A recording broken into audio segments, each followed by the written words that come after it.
او تا ته پته شته د جهنم د دروغانوم څه دی؟ په جهنم چې کومه ملائکه مقرره ده د هغې نوم څه دی؟ مالک. څه نوم یې دی؟ مالک. دا یې ولې ورته نوم ایښی دی؟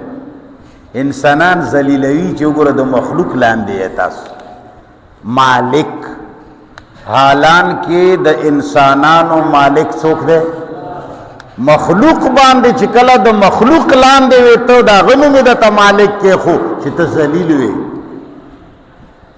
نو په دنیا کې چې ستا حاکم وزیر اعظم دی، ستا حاکم بادشاہ دی، ستا حاکم صدر دی، ستا باندې حکومت د پی ټی آئی دی، پتا باندې حکومت د جمعیت دی، پتا باندې حکومت د مسلم لیگ دی، پتا باندې حکومت د نیشنل دی، پتا باندې حکومت د پی پی پی دی، نو دا ذلیل نه یې ته؟